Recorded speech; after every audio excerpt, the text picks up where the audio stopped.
America, land of the free, home of the brave, and apparently, a place where we can't decide on a common language. Well, surprise, former President Trump took care of that in his infinite wisdom, signing an executive order in 2025 making English the official language of the United States. You know, just in case those "Welcome to Miami" signs in Spanish were causing mass confusion. This might seem like a big deal, but America has actually never had an official language in its entire 200-plus-year history. Not German, not Navajo, not even Klingon, though some days. The US has always been a melting pot of cultures and languages, and for the most part, we've muddled through. Now, with the stroke of a pen, probably a Sharpie knowing him, Trump has decided to fix something that wasn't really broken. This move, of course, plays right into his ongoing narrative about immigration and taking back our country. But is it really that simple? Let's unpack this executive order, shall we? Those in favor of making English official argue that it promotes national unity and makes it easier for everyone to communicate. After all, how are we supposed to understand each other if we're all speaking different languages? Spoiler alert, pretty well actually.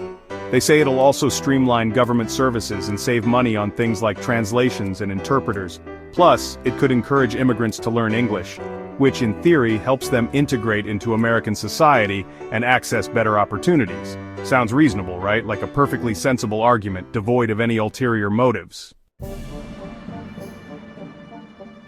Here's the thing though. Critics argue that making English the official language is unnecessary and potentially discriminatory. They point out that the US has always been a diverse nation, and our many languages are part of what makes us unique. They worry that this executive order could marginalize non-English speakers and create barriers to accessing essential services like healthcare and education.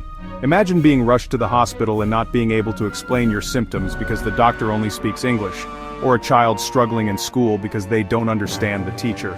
Furthermore, critics argue that this move is a thinly veiled attempt to appeal to anti-immigrant sentiment. It's like Trump's greatest hits album, build a wall, ban Muslims, and now speak English or get out. It's a distraction from real issues, a way to stoke fear and division.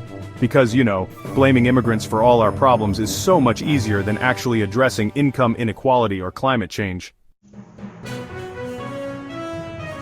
So there you have it. The US now has an official language, a move that has ignited a firestorm of debate. Supporters say it's about unity and practicality. Opponents say it's about exclusion and xenophobia. The truth, as always, is probably somewhere in between. But one thing's for sure, this executive order is more symbolic than anything else. It's a statement about who we are as a nation and who we want to be. And right now, it seems like we're still figuring that out.